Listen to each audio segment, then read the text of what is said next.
Hello and welcome to the Tome Worms podcast. My name is Minty and I'm your host for today. Today we have two co-hosts. Once again we have Pops, as normal. How you doing, mate? You alright? Alright. Good. And then our other co-host, the new Instagram face of the podcast, Neal, is with us once again. Hello again. How you doing, mate? Alright? Yeah, pretty good. Good. And we'll discuss a little bit later about your little Instagram fame, shall we? Did you bring us any more followers? I don't know. I think it was seen about 93 times, the post. But yeah, we'll discuss that in a bit. How do you feel about being the new face? You influencer, you. Now that I'm aware of it, yeah, it's going well. I didn't know he was going to do that, but it's all good. It looks like you had a lot of wise words to say. I can't remember them now. No. I'm amazed you never asked me about being on Instagram. You're That was normally it. fine with being on Instagram. You didn't say anything when I posted the picture. No, I just found out when you had posted it. Surprise. Pretty much. Do you not get him to sign the model release form? Well, no, he's still deciding whether he's going to join us full-time or not. Okay. So, we'll see. Full-time? It's paid? Well, it's not paid. Just if he's going to join us for the next few episodes. Okay. Or if he's going to bow out, we'll see. Go out while you peaked. Yeah, before I get too famous. Yeah, we're your launch pad. We'll just send you into the Instagram stratosphere. Hold on tight. We've got like 468 followers, according to our Instagram. Going very well then. We're getting there, considering I've been a bit lax recently. Yeah, I know. It's a bit difficult to post stuff when life gets in the way, isn't it? Yeah, but we'll get there eventually. So, anybody done anything interesting this week? Played any new games? Anything other than games, I suppose, we can talk about? It doesn't just have to be games. I mean, I watched WrestleMania the other day, but That was over a month ago. yeah, I know. We've had Money in the Bank since then. I haven't got through the first day of WrestleMania yet. Oh God! Don't want no spoilers, please. I turned my PlayStation on for the first time in 4 months. Oh, to play. Yeah, loads of updates. So you didn't get to play anything? No, Neal? I can't remember what I downloaded though. I downloaded something. Something new. What was that? Something new. I won't say it's new, but it's new to me. Gloomhaven is available on the PlayStation. It is now, yes, but that's for another episode. I managed to play some games I got from the Expo, which we'll come across to later. Lovely. We've had two gaming sessions, ish. Yeah. 1.5 gaming sessions since the Expo, haven't we? Yes.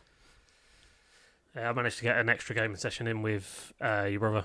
Nice. Played a couple of the games he bought, and I don't think we did play one of the ones I bought. Oh. Or did we? Oh, we did. No, yeah, we played Sky Team. It's a good game. I mean, I set you up for that game when I first got it, and we crashed on the first go. Yeah, we managed to do the first mission absolutely fine. Mm-hmm. We did the first Heathrow one. I got annihilated by random planes because we played it wrong, as you do. Always. That's not what happens on your first playthrough. We rolled the dice thinking you add as many planes as the dice gives you to the one that you're on. So we added 5 planes to the first square. And it's like, how are we supposed to get rid of this? No, it's just add a plane. Yeah, add a plane to the number section that you roll. Yep. Yeah. So, I probably should explain what this episode is going to be. It's a good start. This episode where did we go a few weeks ago? See if people can guess. So this is our UK Games Expo Aftermath episode. You're going to say board games? I was going to say board games, and I've been getting it wrong for a very long time. It is just Games Expo. So yeah, what was everyone's overall impression of the show this year? Let's go to the guest first. I really enjoyed it. I was there for all 3 days and had a great time. Good. Yeah, I'd agree. It was I was only there for the 1 day, but there was a lot to see. I definitely didn't see it all. Definitely felt bigger with it being on one level.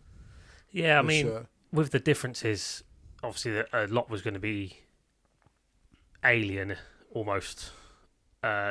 Just different. Yeah, it just felt different. I think it felt nicer being on one level, as you said, but that turning around to try and find out where you are, because Hall 2 blended into Hall 3, which blended into 3A, which blended into 4. For Open Gaming in 4 didn't feel as big as it was last year. See, you say that.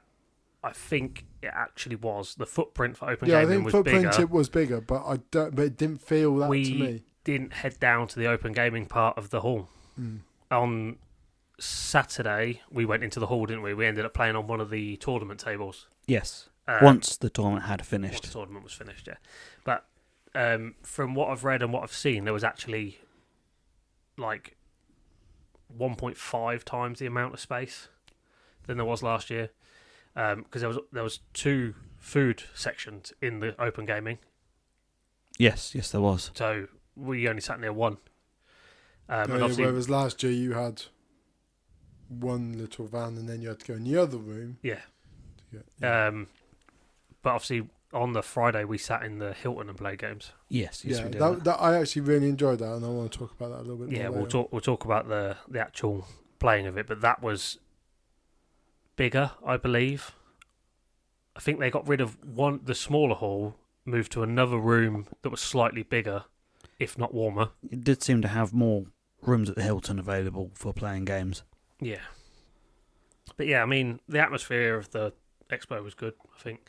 I mean, as people probably saw, it was another record year for them. 72,000 people over the weekend. I want to say that's like an increase of like 10,000 people over last year. And it's incredible. Obviously, we spoke in the last episode about the Friday being the quietest, and oh my God, were we wrong this year? Mm-hmm. Normally it is. It was, but it was worse very busy. than any Saturday we've done. Yes. I'd say it was busy from the get-go, from the moment it opened. Like usually people go, you know what, let's go there a little bit. We'll get there first thing, so you have a little bit of a walk around and kind of scope it out, but it just felt like everyone whoosh. I think it all being on one level and the way that the halls are laid out felt nicer for the initial opening. Now, obviously, we were waiting for people to go in. You disappeared for a vape and get your ticket and that kind of stuff. Then our other friends were a bit late getting up to the halls. And it was kind of nice. I think had we gone in that initial rush, it might have been a little bit overwhelming, even for me. Because that initial rush to places like Catan, who were doing a celebration, Lorcana, who had a load of new stuff, like in the Ravensburger area. I mean, Zatu as well. Zatu was rammed the whole day. Zatu and all that lot. People knew what they were going for, and it was carnage. I saw some pictures and some videos from some people, and people barging past Daleks and all kinds of bits this year. So I remember walking past Zatu, must have been lunchtime-ish, just after lunch. There was shelves already empty because they couldn't stock them up quick enough. Yeah, I mean, it was nice to take that time in the morning, I think. I regret paying nearly £11 for a bagel. We'll say that was not a great idea first thing in the morning. No, but the breakfast van in Hall 1 redeemed it. It did redeem itself on Saturday and Sunday. It was good. That was good. But yeah, I think this year there was a lot less barging. In years gone past, I've been run over by people in electric scooters, been hit by buggies, been smashed with gaming bags. This year I didn't get a lot of that. No, it was actually quite good, actually. I don't know whether that was just because we were good at avoiding the crowd. I mean, that wave on Saturday that we bumped into, was it at Game Law when we were looking for Pete? Wanted something, didn't he? Munchkin expansions? It was after those and expansions for Eldritch Horror. Yeah, and we were stood at there, and the next thing turned around, and we couldn't see each other. No. There was that many people. It was quite odd with Saturday that there was this massive wave going around. If Yeah. you avoided it, it was quite quiet and relaxed. It just seemed like everybody was walking together, and it was like, there's so much more room this year. Yeah, never dispersed throughout the day. No. For whatever reason. What did you guys think of Hall 1? being used as it did. I didn't Well- like it at first, but it grew on me quite a lot. Well, there's a last minute use for it because they only got that hall back. Was it 2 weeks before the 2 or 3 actual weeks, yeah. show? There's a good use of it. Yeah, I mean, on reflection, looking at it, the years gone by in Hall 4, where the Bring 'em Buy's been, or 3A, trying to get past it to get to the stalls while people are queuing for the Bring 'em Buy's been awful. So having it in that separate hall was quite nice. And the thing is, the Bringer Buy is getting bigger every year. Yeah. So I feel like it's going to get to a point where it's going to be almost a quarter of a hall. Or they're just going to sack it off because it causes too many problems. Potentially. The amount of complaints has been ridiculous. Yeah, I've not really every heard year. any complaints. I think I've only been in it once. I've only been in it once, I think. Yeah. Did you go in this year? No. No. It must have been Andy that went in. Yes. And I mean, we went in last year. Obviously, it's cash only. I don't carry cash. Might have been a couple of years ago. Yeah, and we found, was it Rising Sun, and the mat was folded, and Yeah, cellophane wrapped to all the boxes. I mean, the deal was good, but I've already got it though. people are just charging through and doing bits. But I mean, if that's your thing, that's your thing. I'd prefer to just go on to UK Board Gaming Exchange on Facebook and buy it directly from people. But that's enough about the Bring 'em Buy. I think having Hall 1 for the tickets created space at the top. Instead of having to walk past all the halls you have to go into to get to Hall 3A to buy your tickets to walk all the way back through the crowd, I think it worked quite well in that way. Yeah. It was odd seeing Hall 1 like that, but I've looked at their plans recently, and Hall 4 is actually bigger than Hall 1. Well, with Hall 1 to get from Hall 1 to Hall 2 is those stairs, which is normally quite a big choke point, but does break up the expo that little bit, so then it's easier to find your way. And you can go 2 ways round. You can go down towards Starbucks and up the hill. Yeah. Or you can go up the steps outside Hall 1. So it's kind of easy to find where you are when it was only Hall 1, 2 and 3 in that regards, because they had that divide, essentially, but it does create a choke point. Yeah, the only bit of that I missed was the photo that you could take from the top of the stairs. Yes. That was always a really nice Yeah. photo. You have to go to the bus instead to get that kind of view. When we found the bus on the second day. Yeah. No, we found the bus on the first day. We didn't go up the bus, but we didn't go up there, yeah. No, we went up on Saturday. Yes. We got a nice photo up there. That was a very good view. But yeah, I mean, overall it was good fun. I was knackered.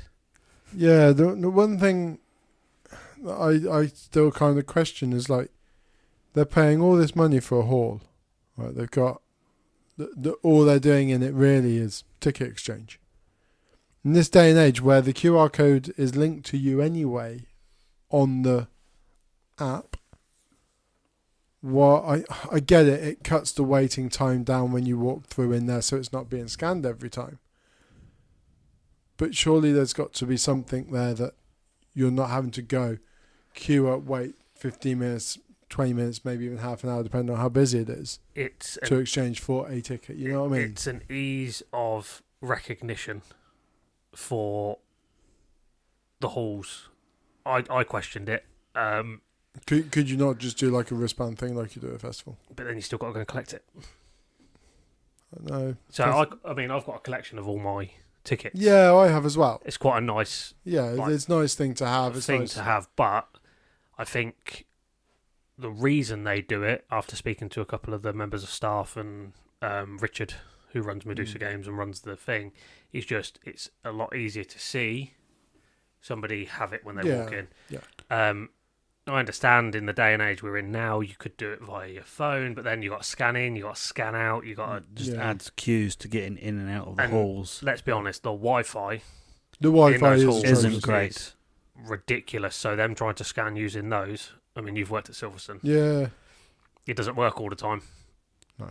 So if also means they get accurate numbers of who's turned up. Mm-hmm. Yeah, I just feel like there is there are a lot, and maybe this is me with my hippie hat on, but environmentally friendly. You're not printing loads of paper and wasting and plastic and all that. I mean, get it. I love my expo lanyard, but they are just the same as last year's ones as well. Yeah, I think there's a slight... I'm pretty sure they were the That's same. last year's one. Yeah, I'm pretty sure they were pretty... I don't know when one We should put it out to Instagram and see, like, is it the same? Is it not? I can tell you it's not. Well, Because that one's got Dystopian Wars on it. so has the other one's got... Oh, they put Armour Clash on Armour it. Clash. So you've answered your own question there. Yes, it is right. It is different. There was Pop's quiz for today. Sorry I'll disappoint everybody now. I understand if you want to turn off. There will be no Pops quiz today or Absolute Boulder Dash. We think this episode may be long enough without those.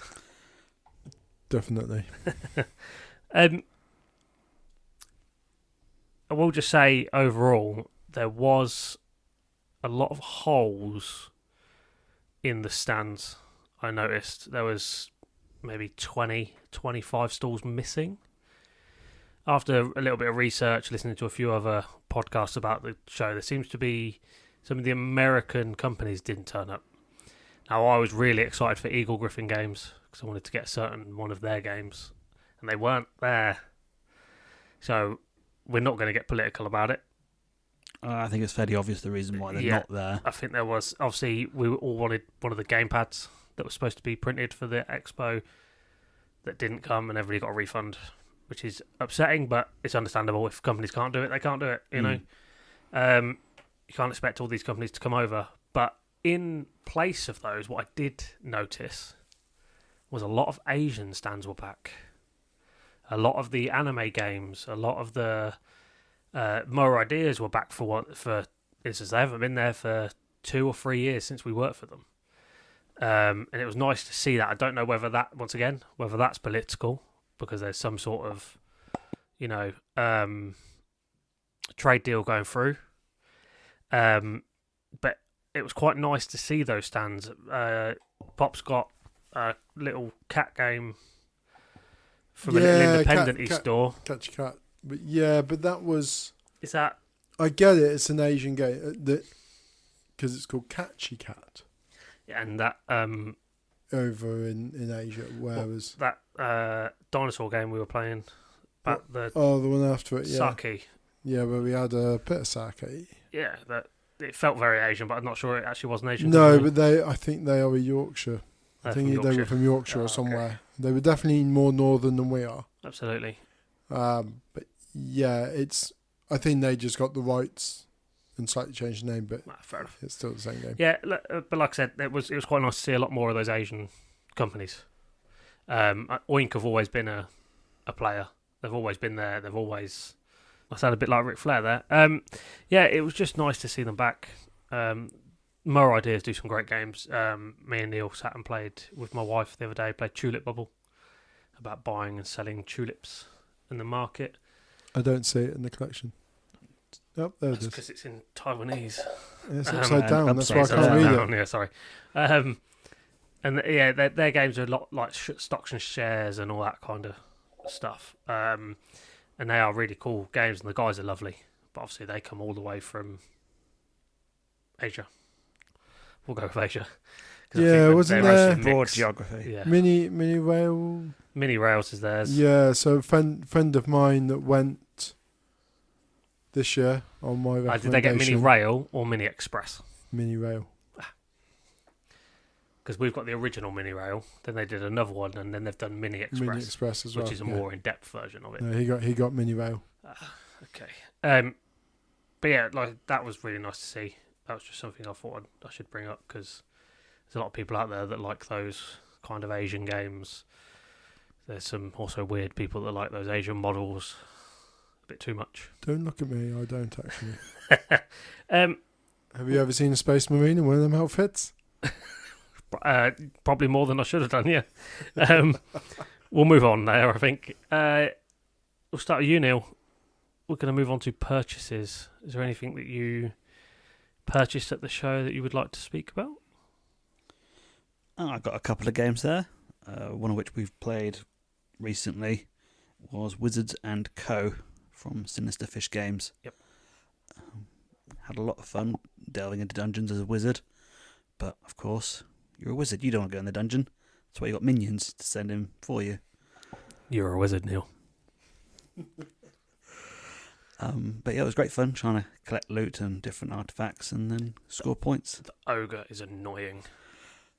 I was ready to score all of those gems, and then you and my wife both played an ogre on me and moved me to the cursed gem. Oh no, what a shame. But that day we played, I was not having a good day at playing games, was I? No, because that's when we played Tulip Bubble, and yeah, you were betting on the market, and it did not go your way. I still won. Just, yeah, but you were very frustrated at the beginning of that game. Yeah, so I went all out on the yellows. Yes. And then yellow crashed. And then... It stayed crashed. It stayed crashed. So I was like, wicked, it's got to go back up. So I looked at the next one and played the market. I was like, wicked, it's going to go back up. It went back up and then... Crashed. It crashed again. So I financed a tulip. So the bank paid me for the flower. And then by the time it had finished, I'd only get like a tenth of what it was worth. Yeah. So that was a bit longer, but yeah, it wasn't a good day for me that day. No.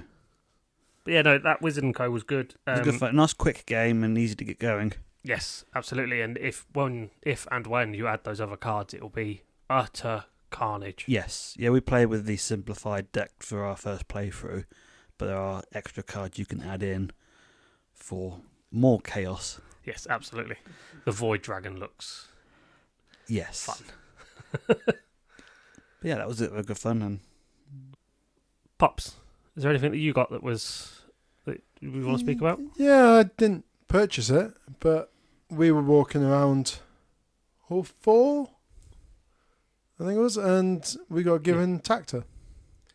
Yes. Well, the card version of Tactor, which is promo deck. Promo deck, but the actual game has 4 decks, I believe. Yeah. And you have 2, but got home, played it straight away. It was brilliant. Did your missus like it? Yes. She actually... Is that because she won? Yes. How did you guess that she would win? Anything that she can think she gets one up on, she'll play it. That's why we played that volcano game. Yes. That's that Carcatta? That was selling for £45 at the expo. Yes. And I got it on Black Friday last year for £2.34. But anyway, back to Tactor. Anyway, yes. It's great. It's really easy. Just got to cover the shapes, make an angle, and just think of dominoes, but on a larger scale with cards and shapes and colours and dots. Did you buy the full game in the end? No, but I will. I don't really know if I need to, because it's just 2 of us. If there was more... Could I bring my decks and join them together? Or? You could if they're a different colour, because then it's easier to tell apart, but... Yeah, it's you could do it as teams, I guess, like 2 of you against 2 or whatever. But yeah, it was really, really good, and for free, they found a new fan. Yeah, there was a couple. We only bumped into one promo in the end over the weekend. But there seemed to have been a couple of promo games that went around. There was like a little version of Taco Cat Goat Cheese Pizza, tiny little cards, and it then sold out for the rest of the weekend because people were picking up these little decks, really enjoying what they were doing, and then went out and bought the next bit. It seems like a good... I always wondered about promos, but it seemed like a really good... Yeah, like, it doesn't need to be a full game. It's like, some of there's a round of playing, or a couple of rounds, or just a 2-player version of a game on miniature scale. Yeah. Enough to get people involved and invested in the game, and then they can decide if they want to buy it again. Yeah, Which clearly it worked very well. Yeah, really good. And so good. Yeah, they've got a new fan. I'll probably have a look at it and see what other games that publisher make. Lovely. That's good. I'll go next, shall I? Might as well. The purchase that I bought a lot. A lot. You bought more this year than you have in the last year. You bought more this year Money spent wise, yes. Actual things bought, no. Really? Yes. I thought you had... it was a bigger haul than last year. No, last year I did a mystery box with Neal yes, and Ginge. And then they didn't have mystery boxes this year. No, they didn't have mystery Yeah, that was a boxes bit this year. disappointing. Yeah. Could kind of make your own bundle, as it were. Mm. Yeah, but then it's like going to Tesco and a meal deal. I suppose in a way, yes. Anyway. I quite like the idea of the mystery box. Yeah, I like the mystery box. You can still get them online at Zatu. Yeah.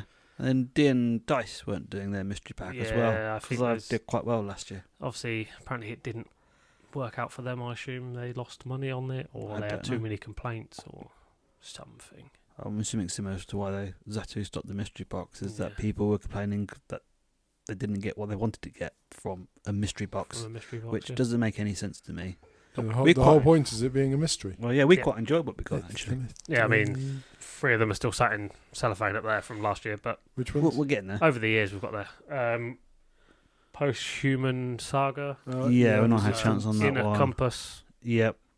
Spectre's out of its cellophane, but not played. But we got, is it Cryo? No, that was the year before. Was that the year before, was it? Last year we got Spectre, Post-Human Saga, yes. Inner Compass, Celestia. The year before was when we got that Cryo game and Pendulum. Cryo, Pendulum, Newdale. Yes. So yeah, we've done pretty well out of them, I think. Yeah. We've always got more than we paid for the box. Well, yeah, that was the whole idea behind it, and we've always had games that we don't have. Yeah, and some that we wouldn't normally try. No. So that's been pretty good. But the game that I've got most of the table recently is Ticket to Ride Legends of the West. It's the legacy version of Ticket to Ride. I got it for an absolute steal from one of the stands. So it's got a 12 game campaign, and we're about to do the 6th one. So it's me, my wife, and my daughter playing. I love it. I really do love it. For anybody that likes legacy games, I recommend it. If you like Ticket to Ride, it's different enough. You don't get points for the routes you claim. You get money for claiming your routes, and then you extend the map. So it starts off quite a small map, and then you extend the map and get extra bits. Like at the minute, we've got a circus. So when you play a route over 3 trains, you get a circus ticket, a circus sticker that you put on your circus flyer building trains. If you can get one of every colour, your train is worth 64 points at the end of the 12 games. So it's really good in that way. There is parts of it that hurt my heart, and there's a ticket conductor hole punch included in the game, and when you complete tickets, you punch the tickets. But your daughter loves that part. Oh, she loves it. Yeah, don't get me wrong. And of course, I've embraced this. You can still play the game with it. It doesn't matter. You can't, because all the colours are in different orders on every card, so you can't tell So there's some tickets that have got 2 bits you punch out. And there's some tickets that have got 1. When you've punched all of one colour out, the ticket gets retired, so you can't use it anymore. But obviously, as you expand the board, you get more tickets, do all these kind of things, and then when you retire some tickets, you get special abilities. I had one ability given to me that meant if I didn't have any trains at the end of one game, I got double points compared to what I'd normally get. But yeah, it's just been really good fun. There's one, as you unlock the maps, the first person to claim a colourless route places stickers on the route of the colour they played.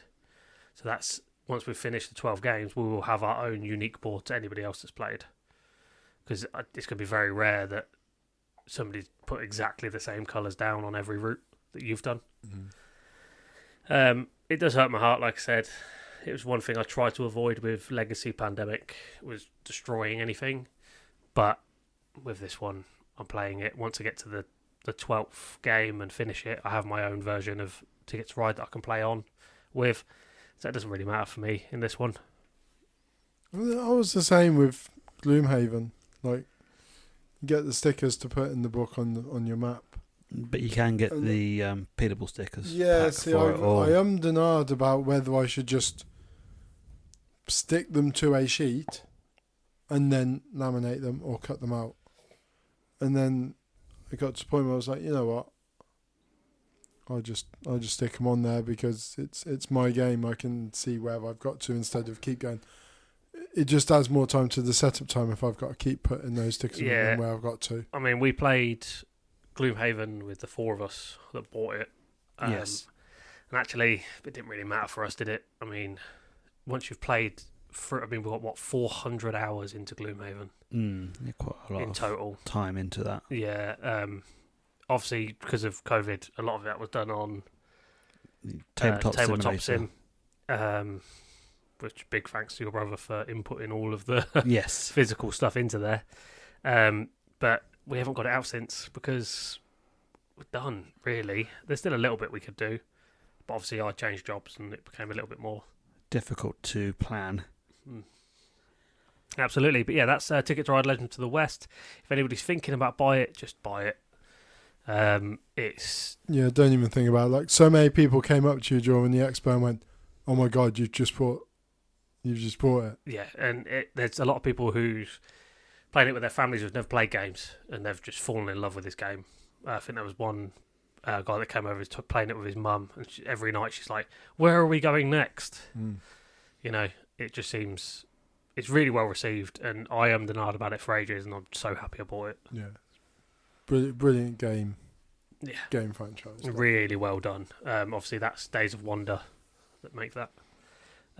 Neal, you got any others you want to speak about?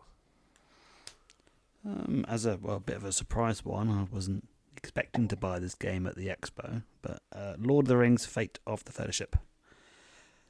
Oh, we just sat and played this. Yes, we got really close to the end and then lost. Yes, we did better than we did at Open Gaming on Saturday night. Well, yeah, that was a round and a half, and then we lost that game. But a bit more idea how to play the game. It went quite well, actually.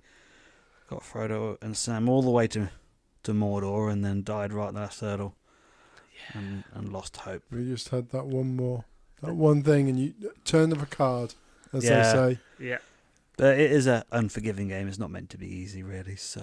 Yeah, and we'll be talking about another unforgiving game in a minute. Yes, but it was very enjoyable. This one seems to be a bit more enjoyable than that one. But yes, I do like the addition of the dice tower. That is great. Definitely, it definitely gives a table presence to it. Yes, it looked like you set that, and we'll probably put a picture up on Instagram of it, and you can let us know if you think that it's got a good table. It's me, don't worry. It's whether it's got a good table presence, or what would you like to see on there. Yes. Yeah, really good. I really enjoyed playing it. Like, it's really, if you're familiar with Pandemic, uses the same engine, so. Is it out yet? I believe so. If it's not out, it'll be the next couple of days. Yeah, I mean, it was quite odd to see it on sale at the expo and then to see it online as still as pre-order. Yeah, it seemed to be an exclusive for the expo. We had that guy come up to us Saturday night and go, how did you manage to get a copy of this game? Yes. It's not for sale yet. No. And it's something I'll be talking about in a little while, about stock availability and how well they did it. I think there was like 20 copies a day that went on sale, and oh my God, did they get snapped up. Yes, I think this was the most popular game at the expo, wherever it was just sold out. It seems to be, there was another one we didn't manage to see called Ink, which I need to have a look into, that was just as popular. But yeah, this was definitely one of the big sellers, and it was one of the only ones on the very few aerial advertisements that was there this time. But yeah, from a couple of playthroughs I've had for it all, lost each one, but very enjoyable. Absolutely, and it's Lord of the Rings. It comes out on Friday. Comes out Friday. So when you listen to this, it will have already come out. Yeah. Lovely.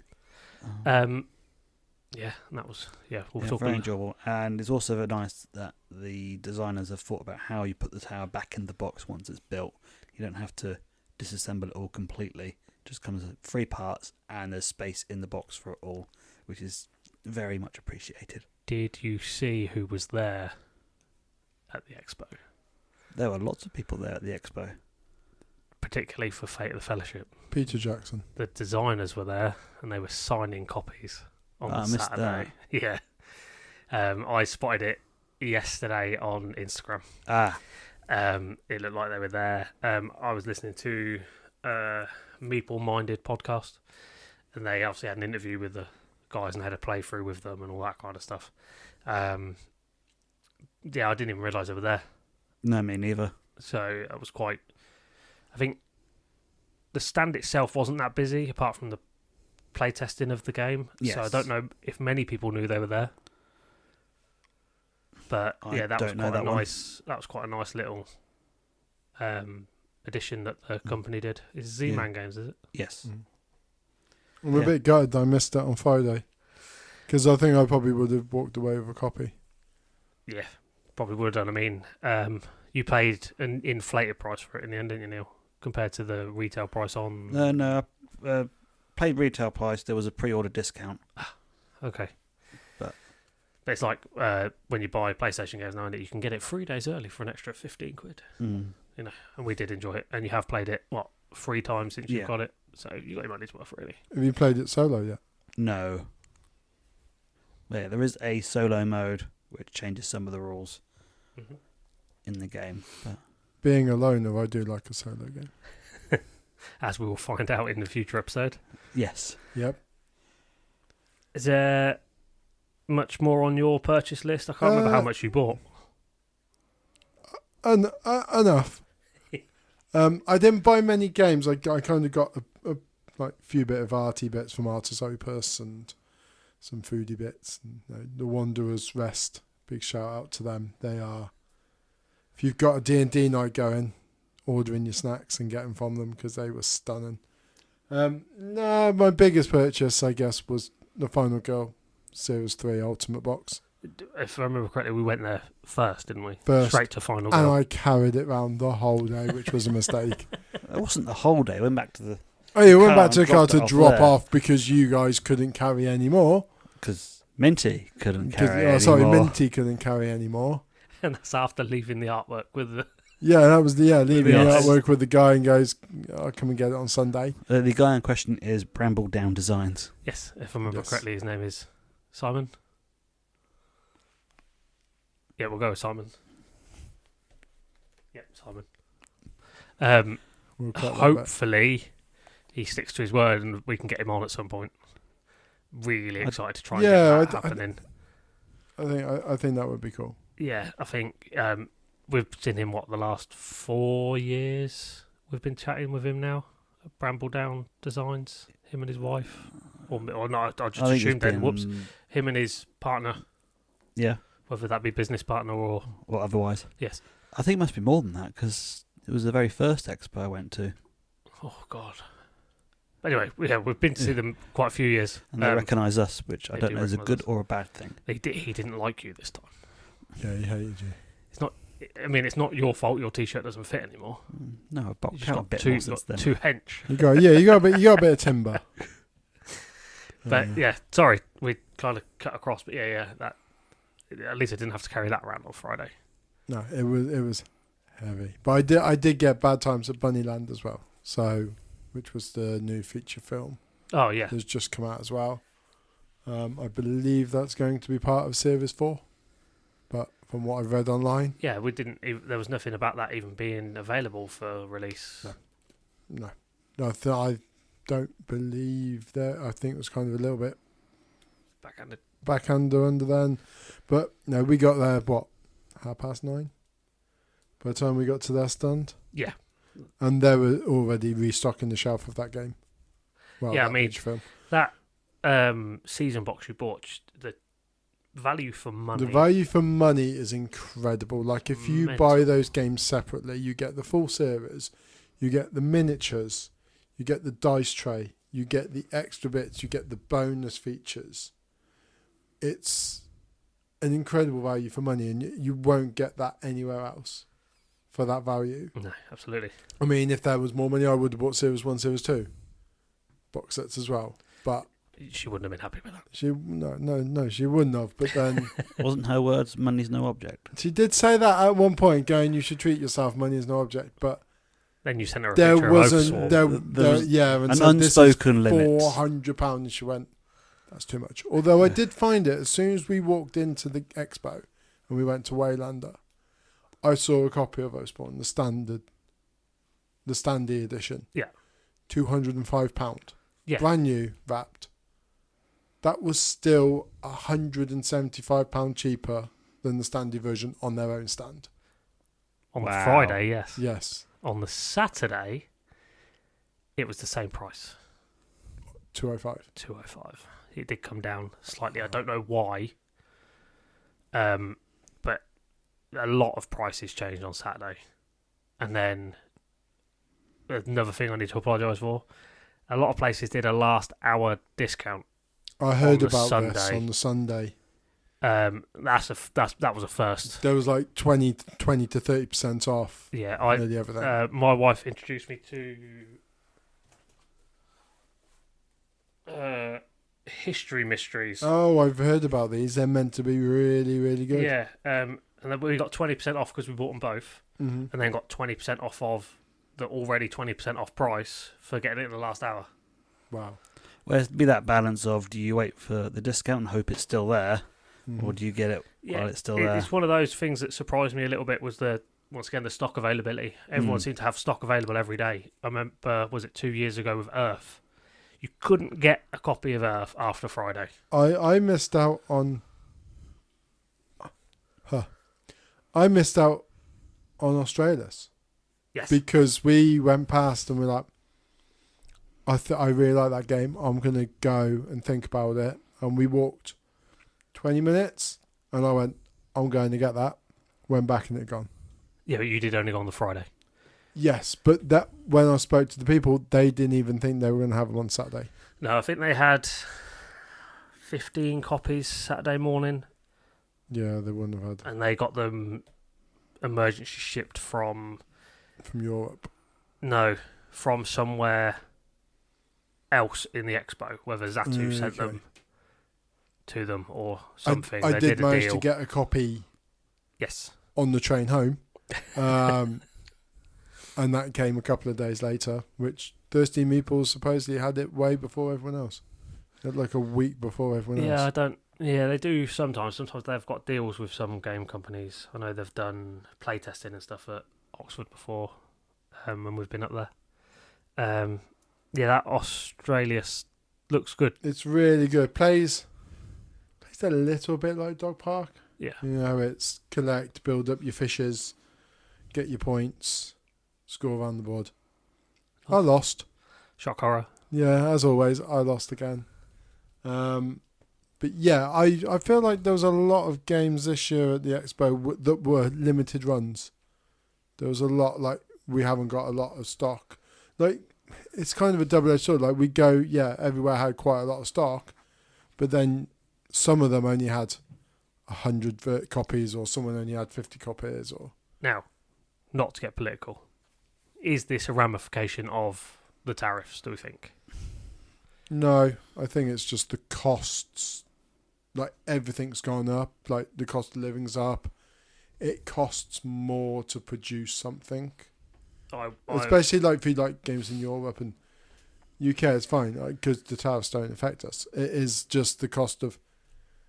Say me and you wanted to make a board game, and we're like, right, this is our amazing board game. We're going to build like this. Someone goes, well, you want this card stock, you want this. It's your inking cost, your manufacturing cost. It goes up, and you're not going to get a discount if you're doing 4 or 5 games.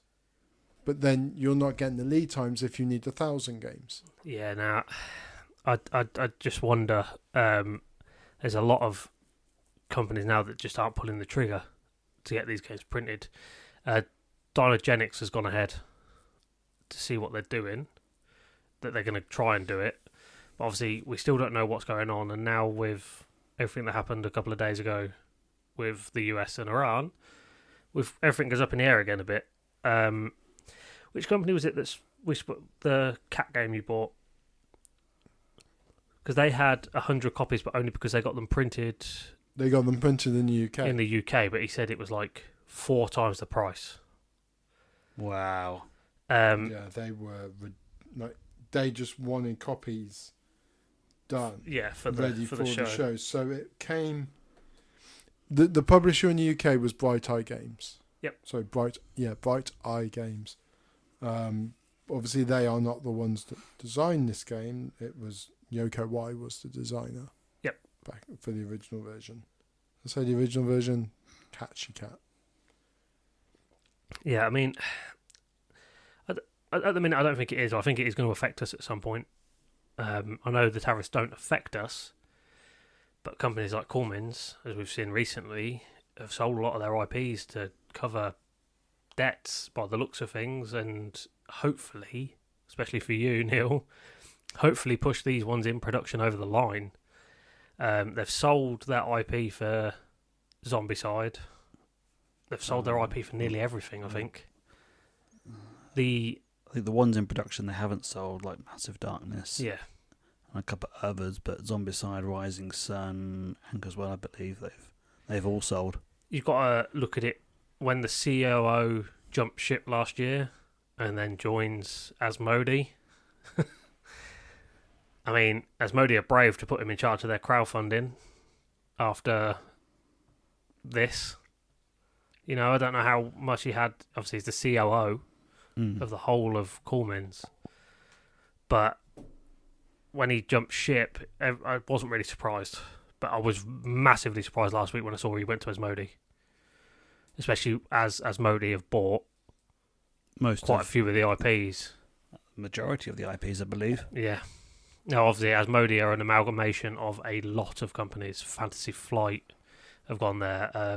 Atomic Games are there. And Cormins themselves as well. Cormins are now there. There's another company that Cormins own that do Massive Darkness that they don't have at the minute. I don't know whether that's for legal reasons again, because they've already got stuff in. That's a rabbit hole I'm not going to go down. Yeah, we're not going to look into that. That just goes on forever. But Asmodee are swallowing up a lot of games, but they're doing good things, I think. Is Z-Man Games owned by Asmodee now? I'm not 100% sure. I don't think they are. I think they're their own entity. I think they're aren't still they? their own entity. Okay. But, yeah, I mean, I hope it doesn't affect us. I hope, actually, we see more stuff start to come through here. There was a lot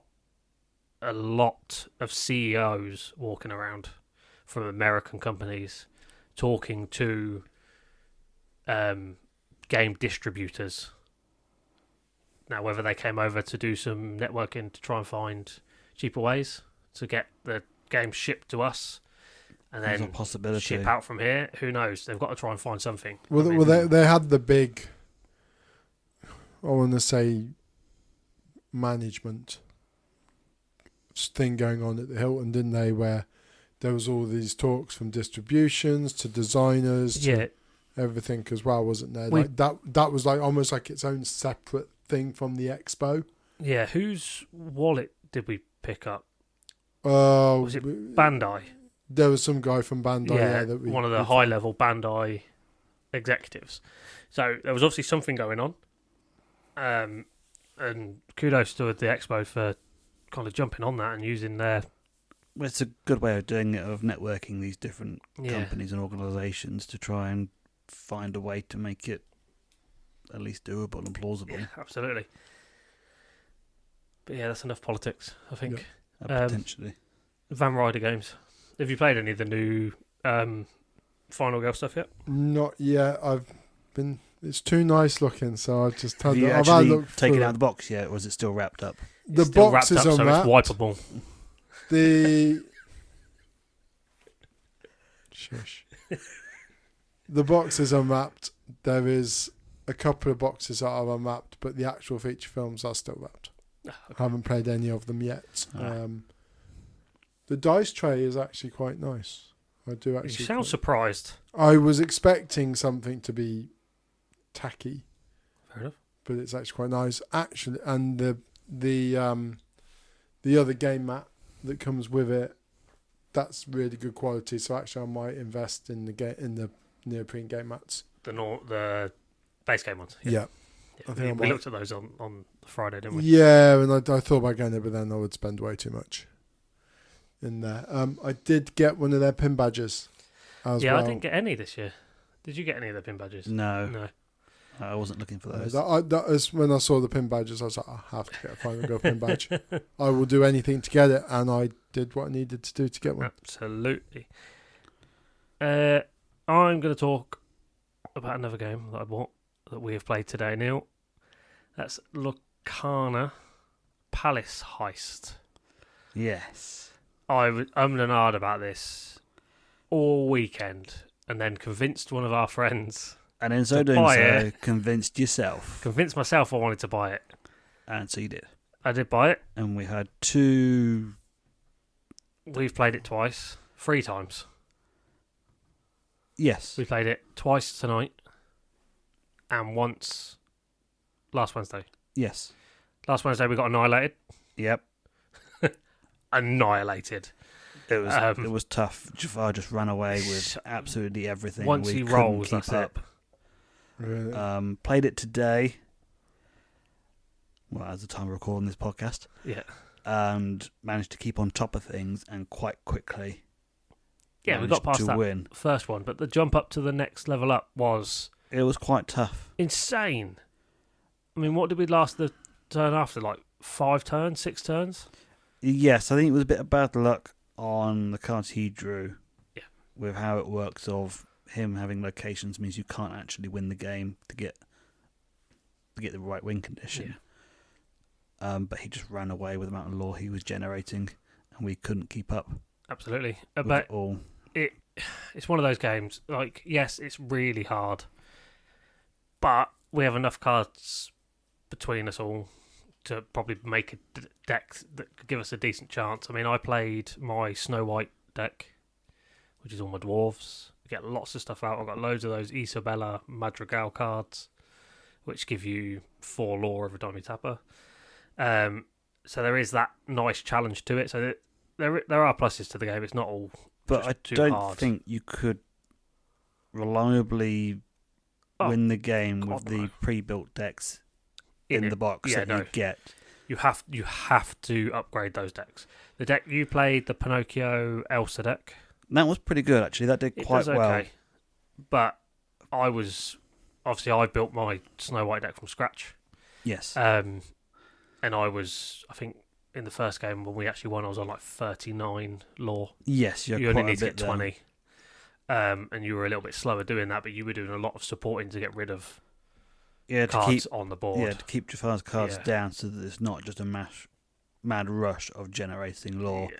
I think that's the way you got to look at it, is keep his cards down low, make sure they don't really tap again or just get rid of them, and keep on top of all the locations. Absolutely. And make sure you keep the crown is the only way you can do it. Yeah, you can't. There's a lot to manage. Yeah, you can't win if you don't have the crown. And he steals the crown whenever he plays a Palace Guard, whenever Razul appears, whenever this mechanical snake appears, whenever, when he gets to 40, he automatically gets it and he wins. It's like, Yeah, But- there's a lot against you. there is a lot against you, but that challenge is good. Yes. You'd probably like it. You're not a massive Lorcana fan, but you could sit there at night, you play Jafar. Yeah, I could sit there and play it because there is the similarities of it with Magic. Yep. Isn't there the way? So I would understand it, but yeah, I'm not the biggest Disney fan. No, but I'm sorry, people. If you take the Disney aspect out of it, it is a game that you could play solo. We've played it 2 players. I've seen it played Yes. 4 players. It does get harder and harder. Could More you you- do something like Magic based? Is there scope for it to be for there to be a Magic version? Don't think so. I think Magic are too deep in their commander and Potentially, but you could have a similar system where you have a series of commanders against a you probably boss could, commander, yeah. as it were, and you could generate it that way. But it'll be a bit harder to. I think It'll be a bit more in depth to have the rules for your opponent commander to be run by the game because of how much Yeah. variation there is and what can things do, yeah. and the fact that the only way to win the game is to gain lore in Arcana, but there's more ways things you could do about what does the Yeah, I enemy think- commander attack with and who if there's multiple people. Yeah, I think with the way Lorcana plays, in all honesty, you don't have to interact with any other player when you play Lorcana.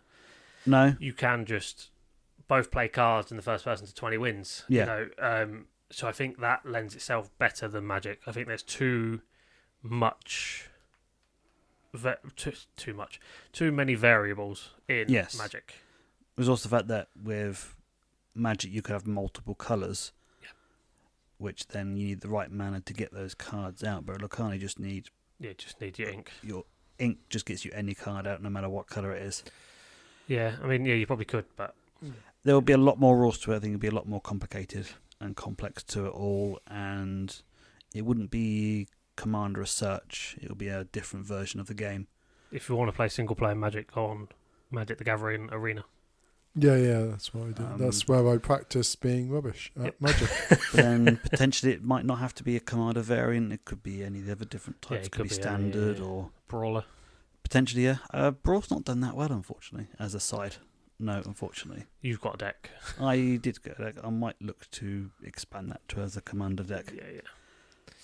Yeah. Should be fun. As a side note. Yeah, absolutely. I mean, for value for money, you get 2 full Arcana decks and the side game for, was it £56? I think I paid for Around it. there. Each deck's like 18 quid when you buy it, so there's your 36 quid. So you're only paying £20 for the Jafar bits. Yeah. So there is good value for money. We played the Ursula one last year. That seemed a little bit fairer to the people playing it, but I think that's what the idea of the Jafar one was. Yeah, definitely a lot harder. There was definitely a challenge there, but not something you could do with a standalone game, as it were. You need to, unfortunately, spend a bit more to get more cards to... I originally bought it to play it with my daughter. I don't know if she's going to be able to play it. I think it's too... She probably could, but I don't think she'd enjoy it. I think Only it's one way to find out. Yeah. But at least this time it wouldn't be you beating, it would be the game. Yeah, it's true. I don't have to worry about the crime fit afterwards. You might still have to. Have you got anything else on your list there, Neil? What, in regards to purchases? Yeah. No. No? No. That's cool. A little plug for Bramble Designed Games. We, Bramble Down Designs, even, got some artwork from him, which is always nice and a nice chat.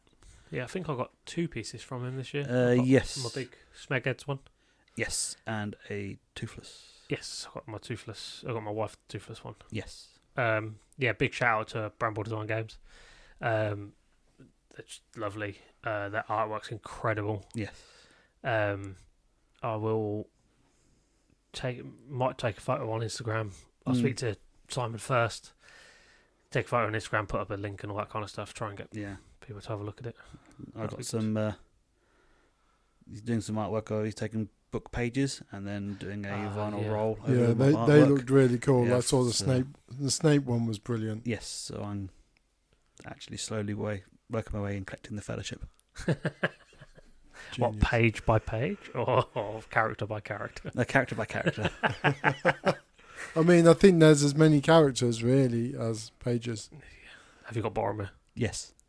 Is that the one you got this year? Yes. Yeah. Boromir and Gimli. I got Gandalf last year. Yep. Definitely have a look at Bramble Down Designs. Artwork's lovely. Pops, anything else you wanted to mention in purchases? No, I think for me, like I did mention, I kind of picked up the Artus Opus bits and pieces, and kind of loosely based on miniatures. I picked up Dystopian Wars finally. Yep. After plenty of encouragement from you two, I would say. Let's use the word encouragement. Yes, encouragement. Yes. It was, but yes, they are very cool. And then learning from your brother. Let's have some fun with some magnets and turrets and stuff. Yes. So there's been lots of changes. Works. We had a good play test on the Saturday. Yeah. You had a good play test. I had a very long chat with James. It was very good. Lots of nice changes to I suppose in a way simplify the amount of special rules there have been. Just make it easier to play, really. Yeah, absolutely. It looks like it could be really good. It's really nice that there's now 4 of us that play. Yes, potentially there could be another one. There could be. We just got to push him over the cliff. Encourage him a bit more. He will. Next year's Expo, he'll get the new rule book and the new cards, and there also could be another one as well. Actually, yeah, we'll see. We'll see. But yeah, we're going to have to get a bigger boat. But it was a lot of fun. We managed to play test it using the airships. Yes. on that one. It's a lot simpler. I like that the changes they made to the Valor and Victory cards. They're nice and clear to read. A decent break on the cards of which is which, rather than having to turn them upside down to see which benefit you got or points you could score for it all. That was a big shtick with James. He wanted everything to be the right way up. Yes, and I appreciate that. Managing the health of your ships is a lot easier. Kind of losing hull points, and then once you take critical damage to a certain point of your hull, and then blowing up, then having crew tests to see if you can perform. It was a lot of fun. Absolutely, good. Yeah, it was really good. I think that's enough about purchases for now. I mean, I bought way too much for us to talk about. Standard. We could go on for hours. We will just give big shout out to Neal and Mead. I spent way too much money with them again. Yep. But we do have Mead. Just blanket rule for the expo for you, really. It's not just a particular stand. We are still open to a sponsorship from them and all. Yeah, God. We're gonna not lower the tone, lower the bar, lower the tone a little bit. Talk about things maybe we didn't like as much. I'm gonna open it to the floor and say I don't think any of us really enjoyed the new layout that much. It's as it was bigger and there was more floor space and it felt like there was more people there and everything. It's like what we were talking about earlier. You walk down one part and then all of a sudden, hold on, I meant to go straight here, but I gotta go left, right. There's something in my way. I think what looks like something looks to have happened when they got Hall 1 back and when they looked at Hall 4. Originally, in the original map that they got rid of, there was no selling in Hall 4. But there was when we got there. They ended up having, up in the top corner, wasn't there? It seemed like they tried to keep the same stand numbers, but move the stands. The grid system just wasn't there. I'm not saying that the new system doesn't work. I just think it wasn't as effective as previous. It's not something that we were used to. Because on previous years we've had used to how the layout would be and how you could work it. On this one it was different. So it might take another year or two going to the expo to figure out the new way of doing it's it. It's almost as if, you've got on tabletop at the top, almost in a circle.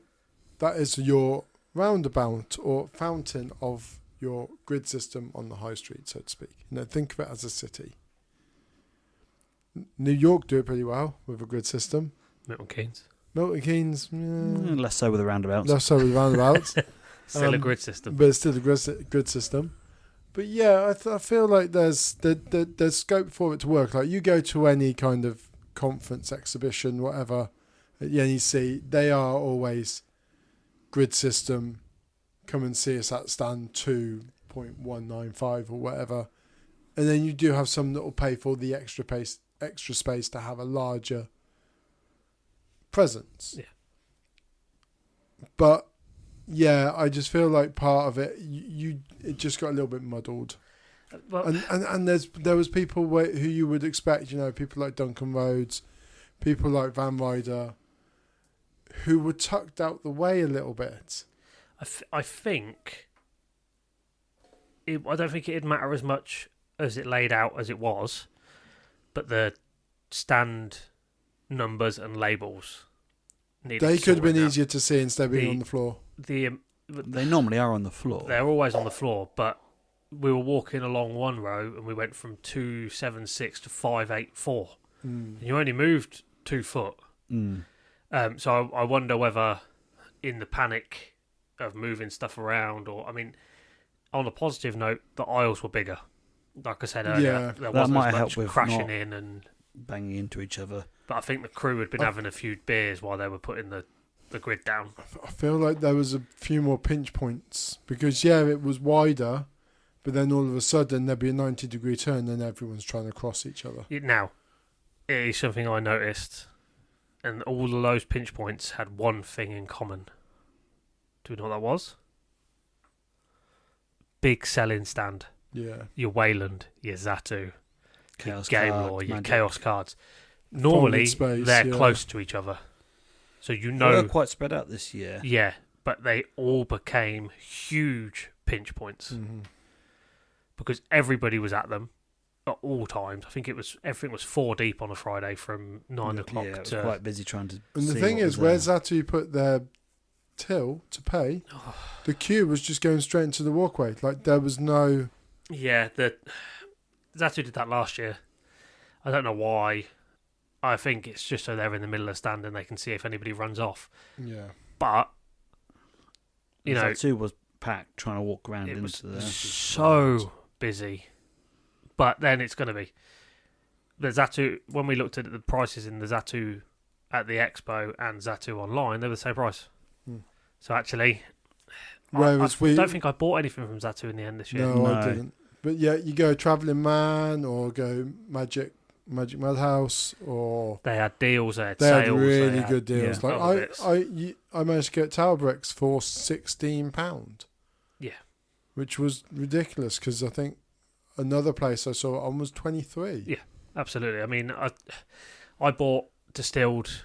I bought it from Paveston Games. I paid full price, whatever. I saw it on a stand. It was less.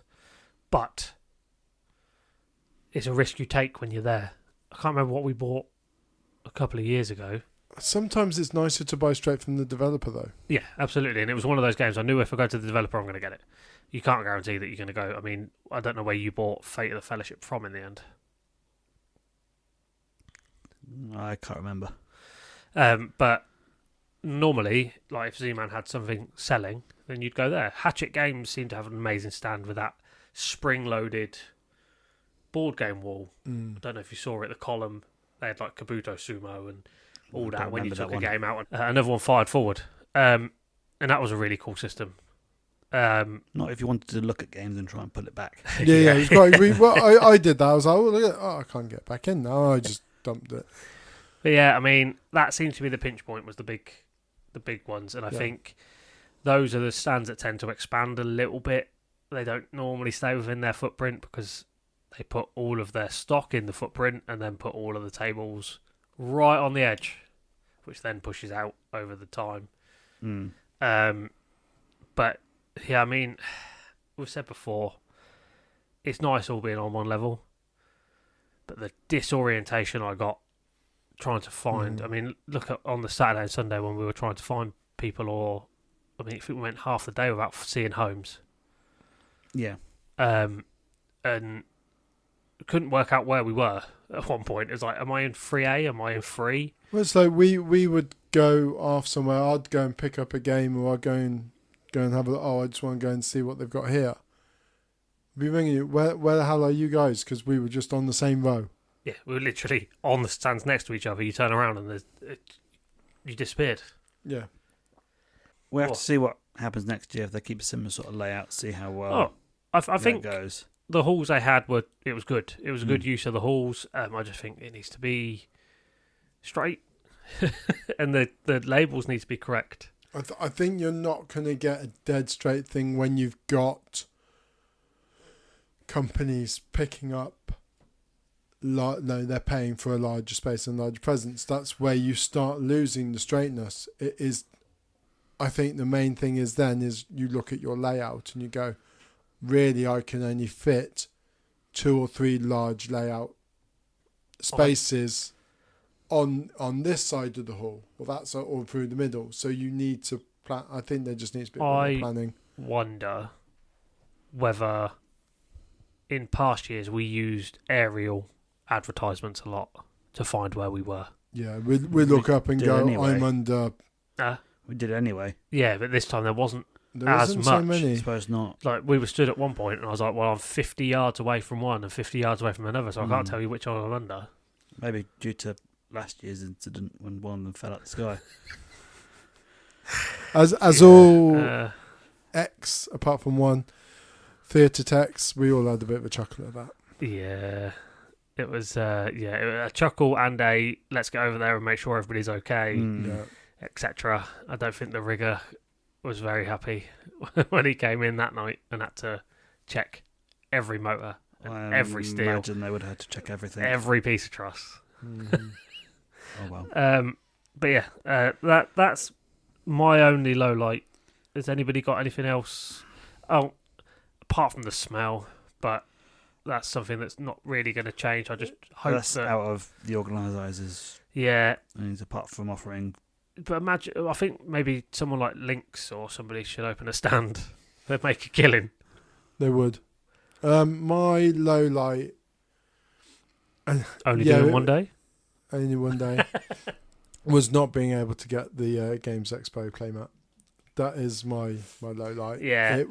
We get it, there was something out of their control. Yeah, some out of their control, but I feel like there could have been the opportunity of going, hey, you can either get a refund or leave us your details, purchase one, and we will send it to you online. I wonder whether the stock just never arrived. I wonder whether the company that made it, because they weren't there, they were supposed to have a stand.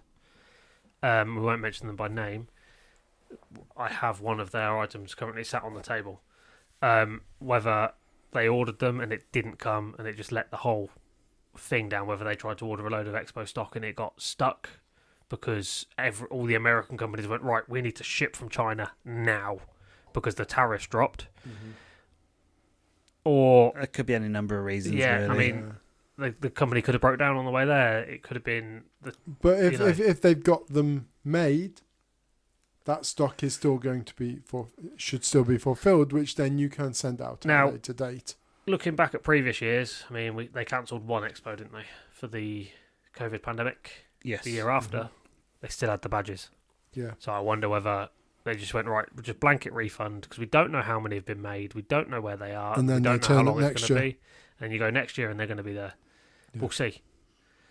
It's all down to the company that make them at the end of the day. Yeah. It's but upsetting. I really wanted one. I really wanted one as well, but it was out of their control. It was, I wouldn't say upsetting. It was disappointing that it wasn't there. But there's not a lot you can do about it. If that's one of our only gripes, then they did something correct. Didn't they? With me being nosy, I would quite like to know hear why UK Game Expo say, this is the challenge we faced. We're really sorry. This, other than saying we haven't got any, full refund. But yeah, but they rely on that company. They rely on that company a lot because if you looked at the open gaming tables, there was something mega missing this year. That's normally there every year. Yeah, there's usually. That's the same company. Obviously, the company bumped into a problem. It was advertised that they were going to be there. Their Instagram was full the week before of stuff, and when I found out that wasn't done, I went on their Instagram and they deleted everything. Oh wow! About going to the expo and all that kind of stuff. So I'm assuming they were let down, either that or the guy who runs it had family issues or something. Whatever it is, obviously we hope it's not too bad. We hope to see them next year. It'd be nice. Hopefully things will be a bit more stable next year. Yeah, I was hoping to speak to them this year about getting a custom one made for us at the pod, just for photos and stuff. It'd be really nice, but it didn't happen. No, not this year. Not this year. There's always next year. There is. So fingers crossed. But that was the only kind of disappointment on my otherwise really enjoyable. At least you made it to the merch stand this time. At least I made it to the expo, unlike Ginge. But yeah, and actually the merch stand kind of felt tucked away. Always is. It almost felt like it was the cupboard under the stairs kind of place. Absolutely, yeah. It was last year as well, wasn't it? Just out the way in one corner. Yeah, but it wasn't in that corner. It was more against the wall. Oh, yeah. Normally it's Wasn't in it? Hall 1 near where that entrance is. Yeah, because it's next to the help desk. Yes. I feel This time like it would probably work if you had... No, you had the one in the main hall, but then maybe if you had a smaller one where you get your tickets. They did. Not where the tickets were, but they had more than one. Yeah, I feel like it'd be good to have one by the ticket exchange. That's not a bad idea, really. Yeah. Get your tickets there and then go redeem redeem it straight away. Well, you could get your tickets out and you could get your merch. Your Straight away, merch, if you yeah. pre-ordered it Yeah. online, you could get it all in one go. Whereas going, right, here's my ticket. Right, now I've got to go all the way into Hall 2. Right, where's the merch stand? Go and find that. Yeah. Oh, great. Okay, you haven't got everything. Okay, fine. I mean, in previous years, we've been able to find it straight away. Just getting used to a new layout, isn't it, really? Yeah, exactly. But yeah, put it by the ticket exchange, please. Right. Let's cheer things up a little bit. Yes. Highlights. Games we play tested. Oh, Because we managed to play test Battle of Hoth. yes, we did manage to. This is we're moving on to our highlights a little bit now. This, for me, was the biggest surprise of the show. For me, I didn't expect a lot from this game. I thought it was another Star Wars game. Didn't really look much into it. It was my own fault, really. But we managed to sit down and play. Yeah, we played on the smaller version. We didn't get to play on the $3,000 big version that they had printed for the expo. It did look really, really good. The big one looked incredible, and I know they've had a lot of interest in people trying to buy it, and they've been going, it did cost us nearly $3,000 to get it done, and people are like, but I'm telling you now, it won't fit on this table. We'll get a bigger table then. yeah, Easy. Yeah, do it even bigger. And space for all the chairs you got then.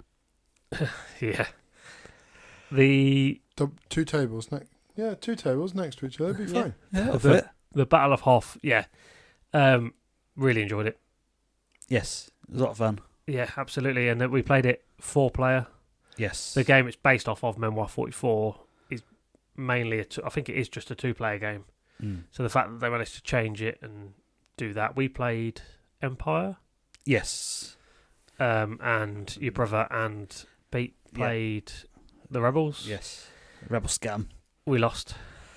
It was tight. We didn't play a full, obviously it's just a play test. We were 50% of the way and they were 60% of the way. Yeah. So, but yeah, that's definitely, I've already put it in the wish list. It comes out either July or August, it says on Zatu. Nice. It literally just says July to August. Oh, wow. Yeah, it was good fun. Very enjoyable. Absolutely, and I will be getting it just because. Why not? I really enjoyed it. You obviously really enjoyed it. Yeah. And it was fully booked pretty much all weekend. Yes, you had to get there first thing on the Sunday to book a time slot. Yeah. And that was next to the bus where people were throwing foam bananas off the top by accident, I think. Let's hope it was by accident. Yeah, I mean that was a good surprise. I enjoyed that. Like I said, that giant version was just It was definitely looked eye-catching. incredible. They'd even blown up the cards to be bigger. But yeah, that was really good. What was one of your highlights? Have you got a War of the Worlds? War of the Worlds? I really, really enjoyed that game. This is where we go back to the face of. Not enough to be in the photo. I don't want to distract from this lovely looking game. Matt put a lot of effort into his stand as well to fit in with the aesthetics. It was brilliant. Very good. It was very nice that a lot of the stuff's coming along. It's been upgraded. The artwork's there. It's almost there. Absolutely. I mean, as it is, I would have bought it off him. Yeah. Sat at the stand, you can just tell the amount of passion and time. A lot of time has gone into that. And everything that goes into it. I mean, we saw him midday, 2 o'clock. Friday. He was shattered. Yeah, he hadn't put stopped that much effort into it, and obviously we'd played it once. Me and Neal have played it once before, and it was 2 years ago. Yeah, and it was good. We went last year, couldn't get on it. No, it was that busy. It was quite nice having that gap to see all the improvements that have happened. The box, the insert, I've obviously been keeping in touch with Matt on Instagram over the time of it going. Obviously, he was lovely enough to put Neal on the front cover of one of his stories for the day. I will say with my words.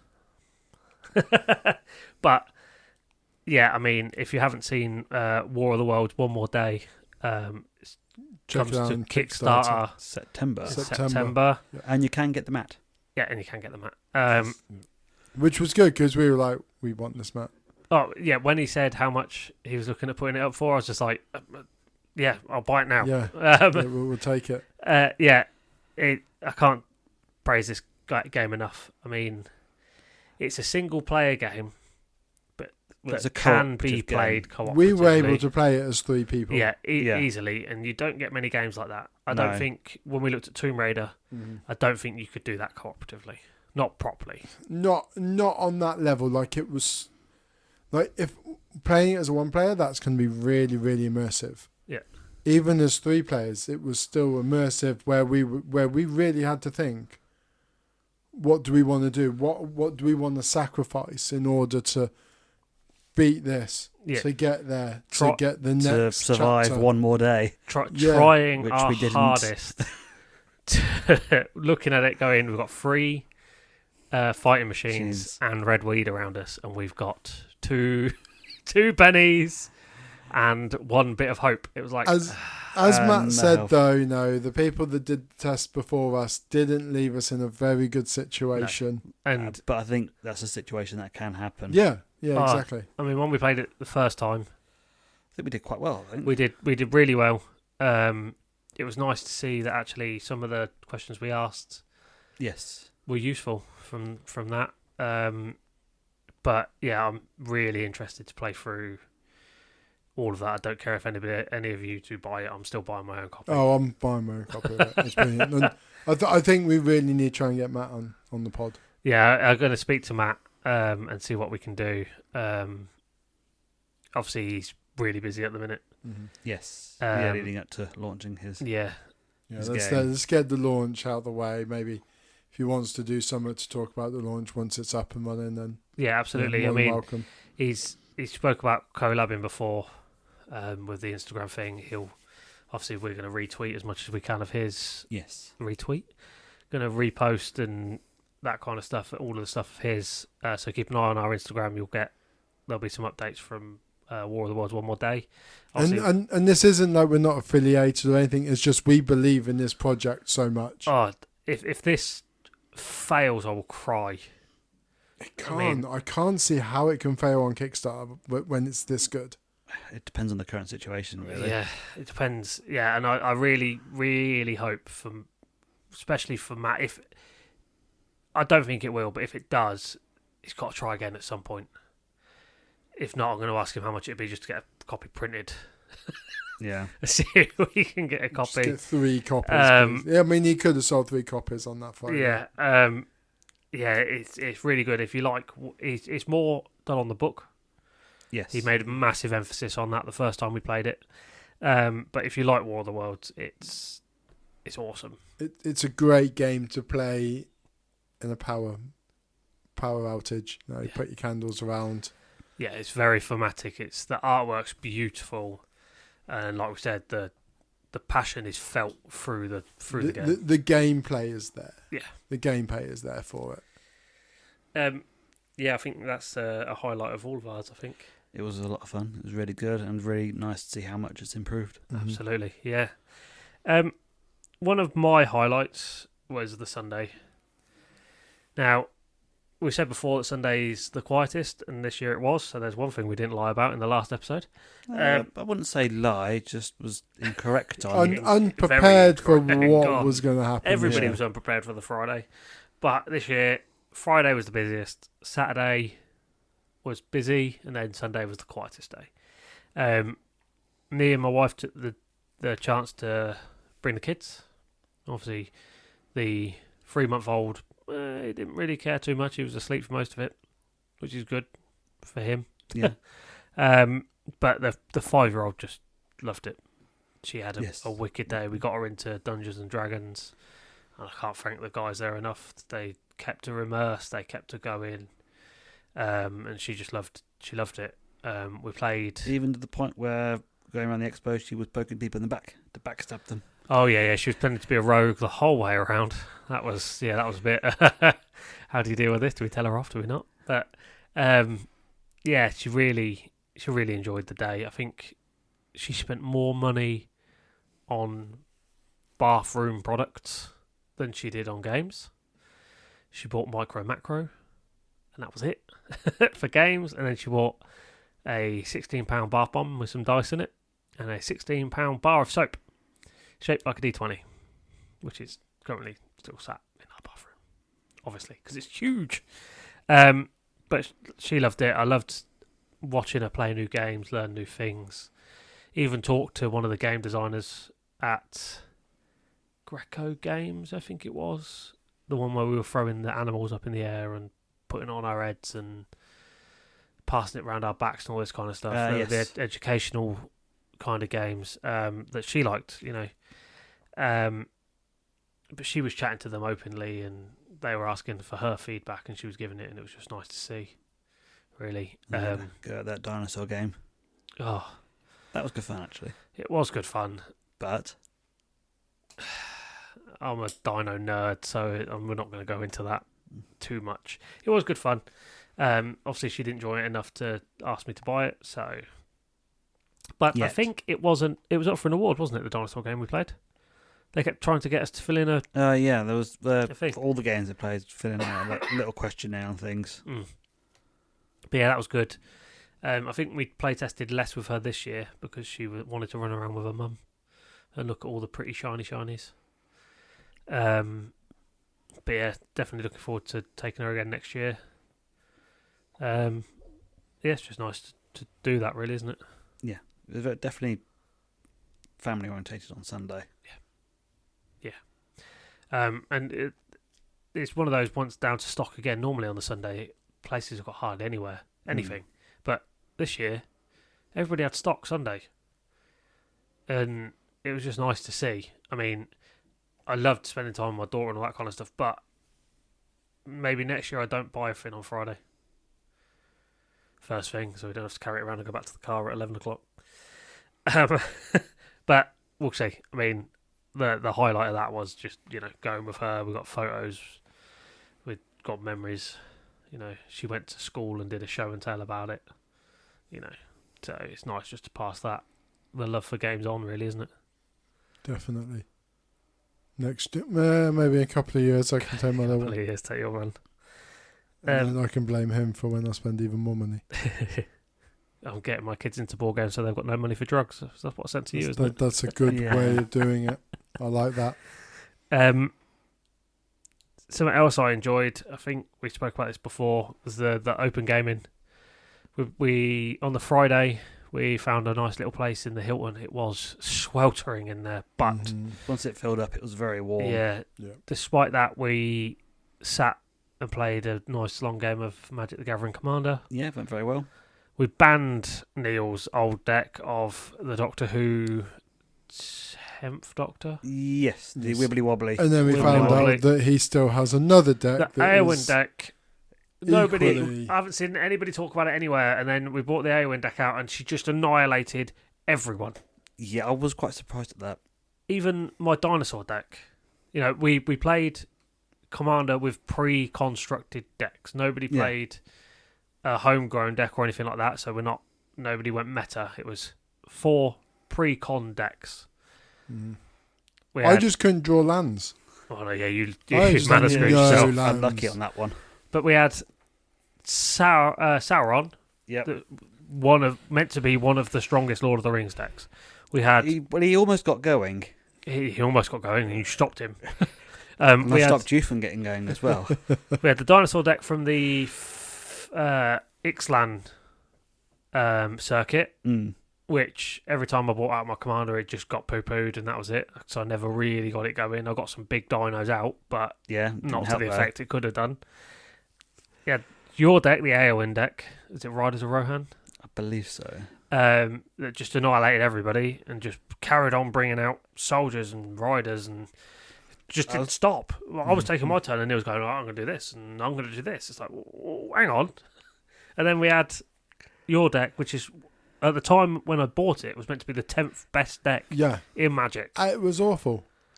It was awful because you weren't able to get your Yeah, you got no Well, I lands just out, couldn't get the lands out. Yeah, but unfortunately. I mean, once. But it worked out in your favour. We knocked you out just as you had to go for your train. Well, yes, that is true. Actually, every cloud yeah, has that's very silver kind of lining. us, I But think, really. yeah, thank you very much. I mean, last Well, it wasn't year me I that got took to the you. final 2. Yeah. This year I was the first one out. Yeah. Yeah, I was only half a turn behind you. Yeah, I think. No, I think it's more that I need to just have a look at that deck and See how it goes. see how practice. it goes. And play. Yeah. It needs to be played more like that. Was basically straight out the packet. Yeah. I think we've played it twice. Yeah. Yeah. That's it. Yeah, I was quite surprised at what that deck managed to do. Oh, it was insane. I don't know whether it was just the cards you were pulling. I think I was quite fortunate Yeah. going on. There was a lot of luck in yours, I think, this year. Whereas your Doctor Who deck is just, I'm gonna just annihilate you. I don't think I did that. That's really powerful. No. And then we saw, a Magic Madhouse for £120. Yeah. Yeah. Yeah. But that for me, it's a highlight. We had a good crack. We had some good food from Chow Street. Yeah. We had a beer. It was good fun. I think, talking about the Hilton, I think it's a really valuable thing for the expo. Like, it's a place to just get away from everything, chill out, play a couple of games, have a drink, have some food from Charles Street, just relax, and then go, right, should we go back into the madness that is 4 halls worth of board games? We sat down at lunchtime on Friday in the Hilton, and I could see it in all of our faces. We just went, It was nice to sit down. It was quiet. There was people having business meetings around us, which was surreal. My bat hearing went off a little bit with the guys that were chatting over in the corner. Yeah, kind of like, what's that? They're talking about that game? They were talking millions. Yeah. It was insane. But it was nice just to be able to have that, half hour, 45 minutes. I mean, Chow Street was rammed. Yeah. And it always is busy. But that was proper rammed for the first day. Well, that's because it was the busiest day. It was a busy day. Yeah, normally that's Saturday. We don't normally go on the Saturday. But I think we went... Did we go all 3 days? Yes. Yeah. I feel like Chelsea Street could be bigger. Like you said, that there were a couple more stands open on the Saturday. Yeah. But that's got the scope to be like a proper little foodie festival. I think so. I think they added more in the open gaming hall. Because when we went last year, it was just a burger van. There was nothing else there. No, this year there were 2 places in that hall, which was quite good. There was the hog roast was back. Yeah. There was a Mexican place. They had bars in 3 or 4 locations. It was really good. It was really good. Really spaced out. Really enjoyed that. So I wonder whether they'll extend more food or whatever. Maybe Chow Street. There was definitely more stands there over the weekend. There were some people that were there Saturday that weren't there Sunday, and they were replaced by somebody else. But who knows? Depends on the Hilton, I suppose. Yeah. And then on the Saturday, we couldn't find a space in the Hilton to play games in the evening, so we went and managed to find a space in Hall 4. Yeah, went into Hall 4. First played Fate of the Fellowship and lost in a round and a half. Absolutely. And we then sat and played Barbecubes. Yes. Which is hilarious. It was a silly game. Yeah, we saw it and I was like, we'll need to come back and get that. And then I never came back. It's a silly game, but so much fun. Yeah, I think every second sentence was an innuendo because there's sausages, chicken, there's fish, all this, and we were just cracking each other up. And it's just a simple little game. I think these open gaming areas are really invaluable for the expo because you've brought something that you want to play and you can't wait to get home, so you go, right, let's get to a table, let's just play it. I think this was the first time this year we didn't make use of the games library. Yes, we didn't go to the games library this year because we decided we were going to buy games and play them. Well, we ended up doing that anyway. Yeah, because we went to the board game library and it's good fun and whatever, but I think one year we spent more time in the board game library than we did playing the game. Yes. Apart from, was it last year where you'd just done a get out the day before and we decided to sit down and try and play Agricola. Yeah. None of us had ever played it. It's confusing as hell. He was tired. Skev. He was tired. Yeah, I was getting very little sleep on the full day and somehow managed to win. Yes. I'm not sure how I managed to pull it off. And we just sat there and tried, but I don't think we needed it.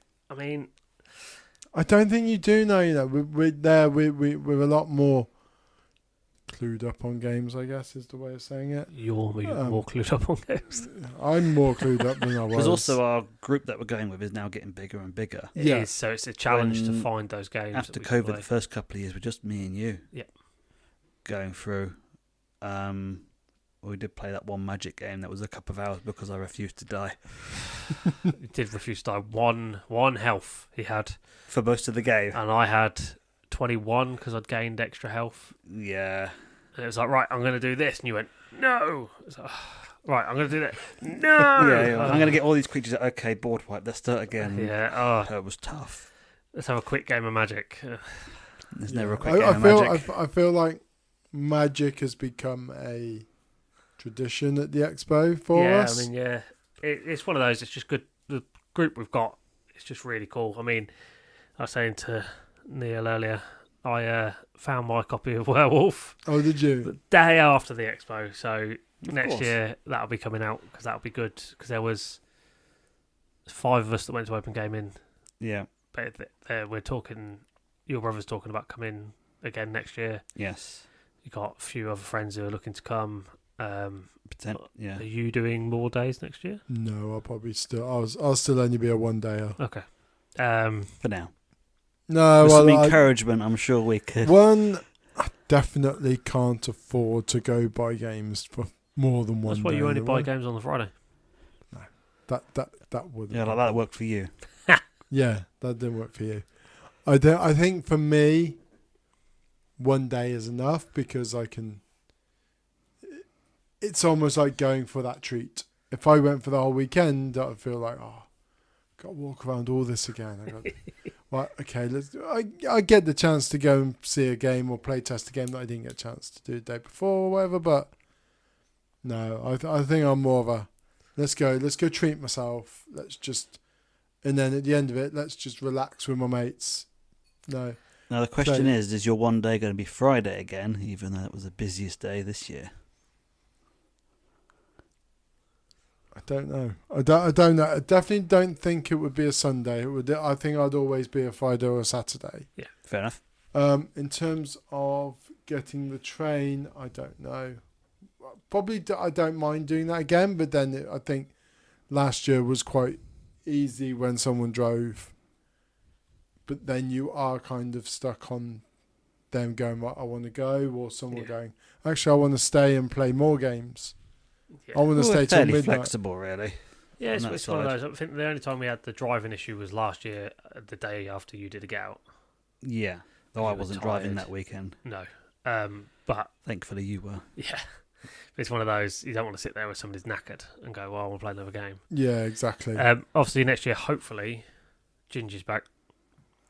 Hopefully, he decides to book it off instead of yeah. saying, "Can I book it off?" and not actually booking it off, and actually get him there as well. He wasn't missed this year. One, because of his height. He might have been able to see over everybody. You could see over everyone and say when the store spotting is where empty. he is quite easy then, Yeah. hopefully. Yeah. And it's just, we sat down with him originally to do War of the Worlds. He did all 3 days. Yeah. Yeah. He would have done all 3 days this year as well. If he booked it off. If he'd booked it off. If it turned up, yeah. But, so hopefully, our group grows even more next year. I think it might do. The open gaming was really cool as well. When I was waiting for food, I was having a look around. There was a lot of creators meeting up. Mm-hmm. A lot of podcasters were meeting up with designers and playing new ideas and looking at new games, and some of them just having a chat and a beer, and it just seemed like a really nice. The atmosphere at the expo, community wise, is incredible. I felt sometimes, like, part of me this year felt that when you've had such a busy day and you've been going there, you get there from the moment it opens and you walk around the whole thing, and it's 6 o'clock and it's like halls are emptying, halls are kicking out. Like, let's go and have a beer, right? Let's have a relax. Let's get a beer, right? Let's play some Magic. Right? Let's now play a board game. That time up until midnight just flies. Those 6 hours just flies, and you So feel quick. like you don't have enough time to relax. Yep. But then me and you did the same thing. We battered around that first hour, Yeah. and then I was like, "Oh, it must be like 1 o'clock. It must be time for lunch." And we looked at the thing. I was like, "Oh, it's 10:30, and I need to go back to the car." Like, it was insane. It seemed to fly by, and then at the same time, we got a lot done. Yeah. I don't think it ever dragged. I don't think I ever went, "Oh, I wish it was." No, 6 o'clock. I don't know if the afternoon kind of dragged a little bit. I think Like, I get it. Like, I think personally, if I went for more than one day, I'd be like, it would then start to feel dragging because I've seen this, I know where this is. I've already spoke to loads of people here. Maybe it's one of those. I mean, I think was it 2 years ago, before we started taking my little one, the Sunday for us was always just a mop-up day. We never really achieved a lot on the Sunday. No, which is kind of why I kind of went, let's bring little one and get her in. Well, it also was smaller back then as well, so we were more like to see everything. Yeah, but yeah, I mean, if you want to meet up with us next year, or I know we're miles away from it yet, and then just let us know. We can always plan ahead. If our group ggets too big, we're really going to struggle on getting the table at Open Gaming at the end of the day. Gives me an excuse to buy Blood on the Clock Tower, though. True. You need an excuse? Yeah, it's an expensive game, and I don't have a lot of people to play it with. Very, very expensive game, isn't it, I think? Yes. Even though one of our friends does have it, and she plays it on a regular occurrence. Apparently, I have been invited a few times. My wife's just neglected to tell me that I've been invited. Oh. But anyway, yeah. That's all of my highlights. Obviously, one of the other main highlights, we touched on it a little bit, was talking to James Hewitt from Wayland. Yes.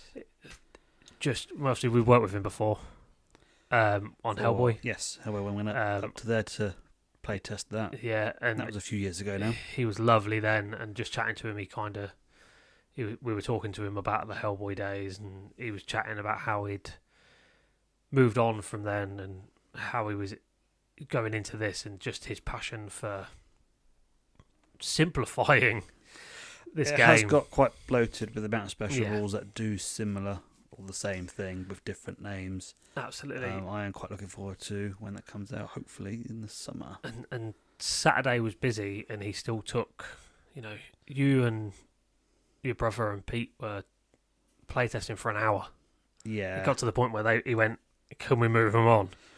But the time flew because we were chatting to him. I was chatting to one of the model designers. Well, all of the people at Wayland there and War Cradle Studios were all very happy to talk about it. Yeah. So excited. I found that really useful. Was someone who never played Dystopian Wars, and to talk to the developers and the designers and the artists and the painters. I found I had so much. The passion's infectious, isn't it? So yeah, speaking to the painters and finding out so many tips about if you get the light hitting from this way, and look at an orb, and don't think about painting it as colour, but painting as shade, painting as light. For me, that was someone who's usually I'll paint that red, I'll paint that blue. Actually, it's more than just that, and that was really, really valuable. They didn't have to share that information. They don't have to say, this is what makes me a really good painter. But they want people to enjoy the game and the models as much as they do. Well, and the many aspects of that sort of hobby has. Yeah, absolutely. I mean, the painter guy, when we spoke to him on Saturday, we were chatting, and he was like, I go home and I look at my nice grey models and go, not today. But then other days, he goes, I do another day's work at home, painting my models, painting my friends' models. Mm-hmm. There was a real feel on that stand for people. Anybody that set foot on that carpet, somebody was there talking to them. Mm-hmm. I mean, when people saw us talking to James, they'd come over and see what they were talking about to see if they could put their input in.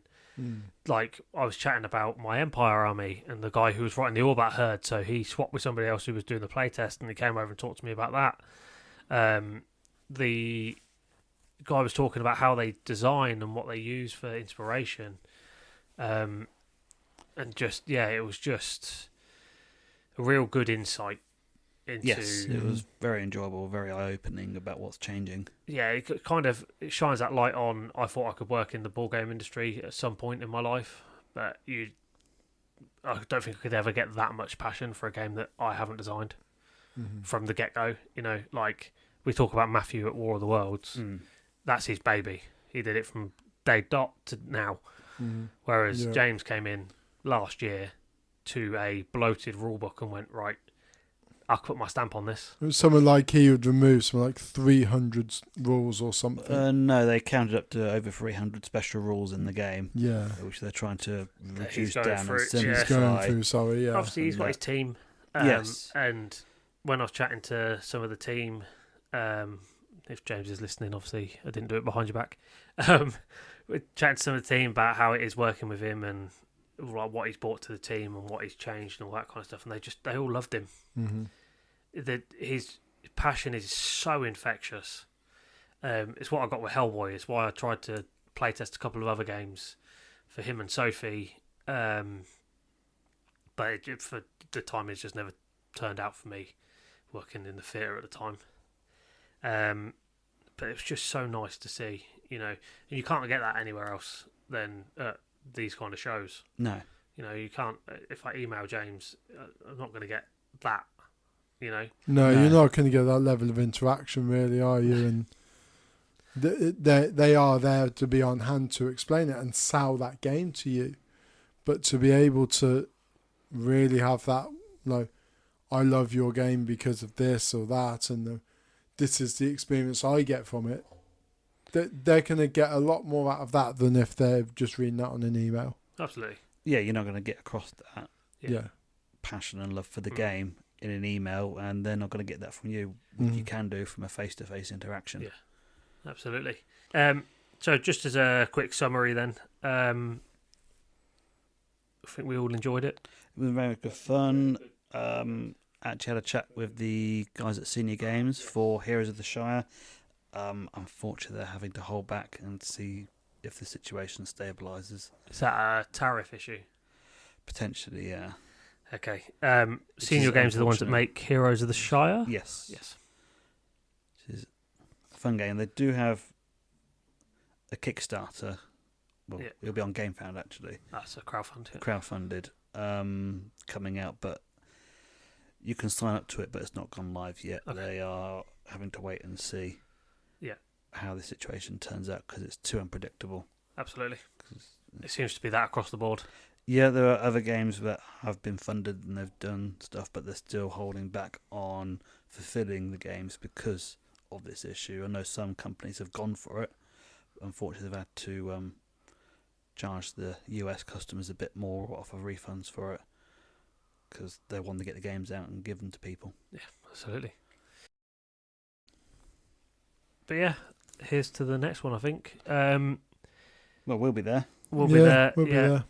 We'll say hello. The interesting what the next year will be like because it is the 20th anniversary. Yes, hopefully they go big. Do you reckon they'll go? What's the 20th wedding anniversary? What is the 25th is crystal, isn't it, or silver? 25 is silver. 25 is silver, yeah. There's some murmurs in the pipeline about doing different things. Not going to mention any of them at the minute, just because you don't want to, it's next year, everything's up in the air. You don't know what's going on. But it'll be, I imagine it'll be the biggest one yet and the busiest one yet. Absolutely.